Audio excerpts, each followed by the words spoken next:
তাকদীর, তাকদীর দুই প্রকার।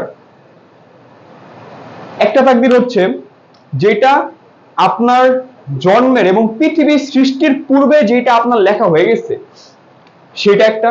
আরেকটা হচ্ছে যেটা আপনি নিজের হাতের চেষ্টা করে সেটাকে চেঞ্জ করতে পারবেন, এই একটা। যেমন যে জন্ম মৃত্যু বিয়ে, এই তিনটা আপনি চেঞ্জ করতে পারবেন না যতই কিছু করেন, সম্ভব না। আরেকটা তাকদীর হচ্ছে যেটা আপনি নিজের হাতে চেঞ্জ করতে পারবেন, আপনার নিজের কর্মের দ্বারা আপনি চেঞ্জ করতে পারবেন। যদি আমি নিজের পরিশ্রম দ্বারা আমি নিজের লাইফ চেঞ্জ করতে না পারতাম তাহলে কেউ পরিশ্রম করতো না রে ভাই, কেউ চাকরি পিছনে দৌড়াইতো না, কেউ মনে করেন যে মানে সবাই ভাবতো যে আরে আমার মানে সবাই কি করে এই পেটের জন্যই তো এত কিছু, সবাই ভাবতো যে আর আল্লাহ এসে খাবার দিয়ে যাবে। না ভাই, আল্লাহ এসে খাবার দিবে না, তোমার পরিশ্রম করতে হবে, তোমার নিজের উচিত, তোমার পরিশ্রম করতে হবে। আল্লাহ কোনো কিছুর উসিলা দিয়ে আপনার জন্য সবকিছু রিজিকের ব্যবস্থা করে দিবে।